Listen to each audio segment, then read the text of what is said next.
Welcome to the Writer Reads Flash Fiction from another 365 days of flash fiction. Month 4, Day 1, A Wordy Beast. She's a beast on the page. His face was pale. What do you mean?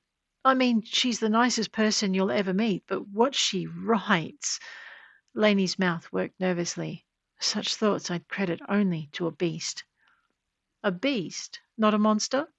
Laney blushed. No, a beast. Of that he sounded certain.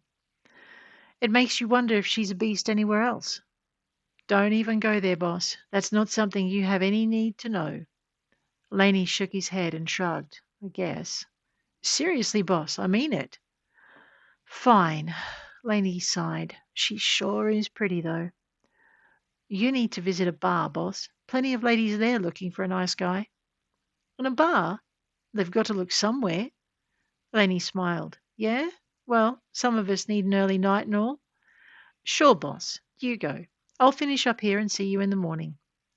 Laney went. There was a bar on the way home. He could always. He shook the thought away, contenting himself with grabbing a serve of souvlaki and tzatziki on the way home. After all, it wasn't like he was going to be kissing anybody.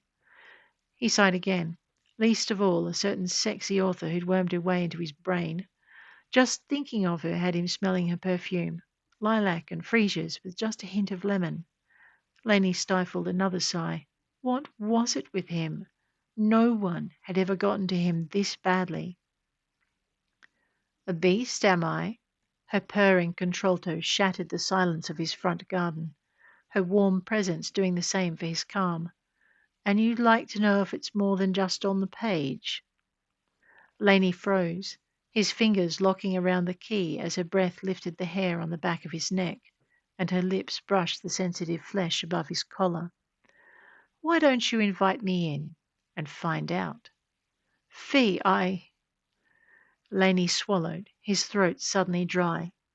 Invite me, she insisted. Are you sure? You bought enough for two, she pointed out. It was true. He had. Wishful thinking on his part. I brought wine. She slid her hand over his and turned the key.